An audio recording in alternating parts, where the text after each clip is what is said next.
When 1 in 3 Native American women will be raped in their lifetimes, that is an assault on our national conscience. It is an affront to our shared humanity.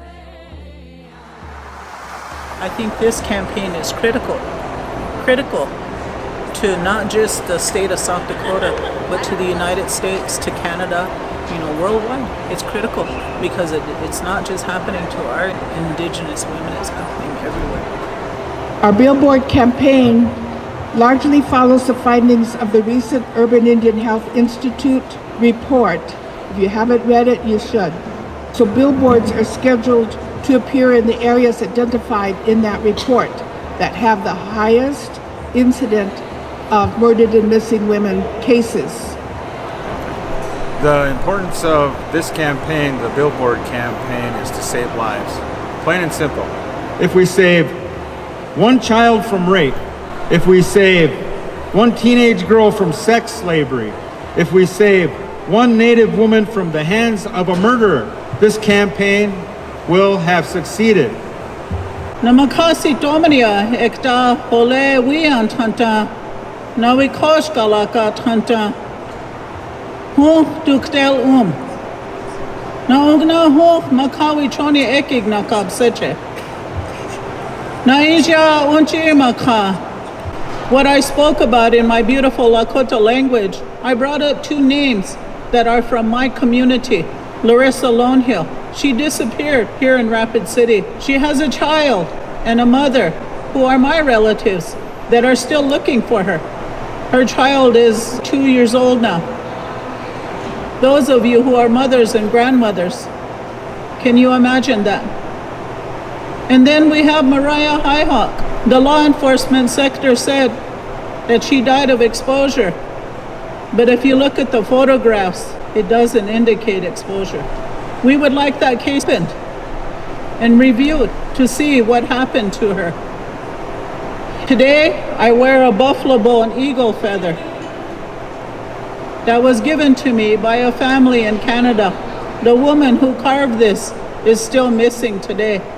And I wear it and I pray for her that someday that she returns to her family.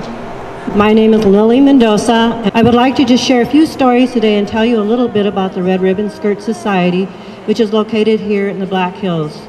Our membership goes as far as Canada to the 4 directions of the United States. We currently have 88 Indigenous women that are working on this issue. One of the reasons I got involved in this campaign is because I began to look at and hear stories of our young women that have gone missing and are murdered. I began to search, I began to contact families of those women. One of the first families that I contacted was the mother of Richenda Rubidoux from Rosebud. Richenda Rubidoux had gone missing from her home. She had gone to spend an overnight with friends. She never came back. And so her mother contacted the law enforcement. They said, oh, she'll be home. She probably went to somebody else's house, okay? So she went out with her other children to search for her and of course never found her. And so I think she was gone for over a month. And then finally she went to the tribal chairman and told him what was going on. And so then he went to tribal enforcement and said, we need to start looking for this girl. And so within 8 hours, because he brought so many people in to search for her, she was found not too far away from where she lived, under a tree. She was raped and she was murdered. I think the most important part of legislation needs to be the issue of multi-jurisdiction. We need to make sure that we're working together, that there are no boundaries across our lands here in South Dakota or across the United States. We should be able to cross jurisdiction because you're dealing many times with county, many times with the state, many times with federal. Federal and tribal kind of coincide, but their laws are different. So if we could have some standardized uniform legislation for that. And the other thing is, when it comes to MMIW, we need to change legislation to where on my reservation right now, if you report somebody missing, you have to wait 24 hours. Now, within that 24 hours, when somebody's abducted, that's crucial. That's where you'll either find them alive or you're gonna find them dead, one of the two. And most of the time, it isn't good. It's going to take all of us to continue working this national legislation. Savannah's Act was named in memory of Savannah LaFontaine Graywind, a citizen of the Spirit Lake Sioux tribe. We are raised to believe that women are sacred. Women are sacred for the fact that they give birth. The Great Spirit gave them that ability to bring life into this world. And for that reason, we say water is sacred, because that woman carries that child in her belly for 9 months in water. We all come in water. So with what happened to Savannah Graywind, that was a total desecration to our belief system, for them to remove that child while she was still in the stomach of the mother.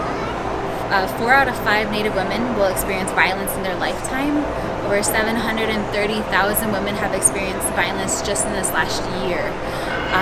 And so I think that it's important for people to understand these numbers, but then also put a face to these numbers as well, that this is a personal issue for many people, and that there should be some sort of empathy within our community, and get rid of our complacency and start acting upon it. What we want to do with the hearing that we had at the end of the year in the Indian Affairs Committee is bring this topic up so it is more recognizable to people, and they understand that it's not going to go away unless we're proactively attacking it. Yes.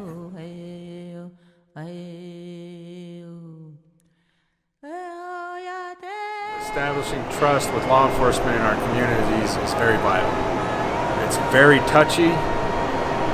Me as a tribal chairman, 3-time tribal chairman, I had law enforcement officers not even listening to me.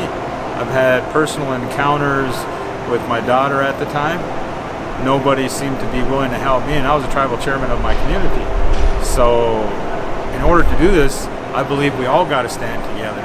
That's the only way people are going to listen. That's the only way law enforcement's going to listen. That's the only way we can get our community to work together, because they don't have a lot of trust, not only in tribal, but in other agencies. We just don't have that trust there, but we need to start building that trust. We, as Indian people of South Dakota, have the inherent right.